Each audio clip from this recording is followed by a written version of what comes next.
来这个宝林地市爆发着食物中毒的案件，目前官方通报的案例是18例，有2个人死亡，有5个人还佫伫咧加护病房咧抢救。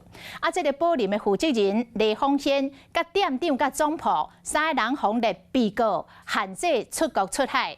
目前的调查，原来第一时间红列为证人的姓周的总铺，发生代志的当下是出国的，是由这个姓吴的总铺来代班，小连续来代9工班，也就是讲出问题过仔条是代班的这个姓吴的总铺来料理的。伊昨暝互警方来约谈，搁来移送到台北地检署，互问过笔录了后，无报请回。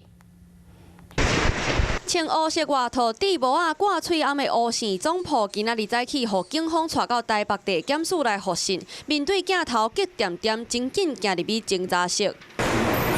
经过4点外钟的侦讯，吴姓总铺搁再出现手提一个有藏物件的塑胶袋啊！需要说明吗？那你们餐厅的食材到底发生什么事情？面对媒体，共款拢无应话，真紧就行出来，煞来和朋友2个人坐计程车就离开。检方会阁传伊复讯，是因为调查有新进度。25岁吴姓总铺是越南籍，本来是台北车头分店的员工，因为原本互约谈的周姓总铺伫咧案发的时阵出国，互伊来代班。为3月18到26号，伊代班经手的料理，煞互民众开始食物中毒。毋那安尼，连续煞9工拢上班，已经超过劳基法规定的数量啊！吴氏总铺告案了后，态度配合，检警嘛摕到伊的关键证词，要来查清楚是毋是因为要收店，才来出清食材。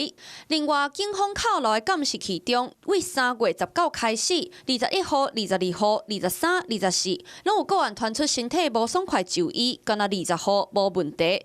即马除了监视器，嘛按算要甲班表来比对，看是毋是有人为的疏失。到底是迄天无人点炒粿仔条，也是食材保存的问题？宝林地色造成民众食物中毒，甚至有2个人死亡。检方要查出到底是倒一个所在出问题。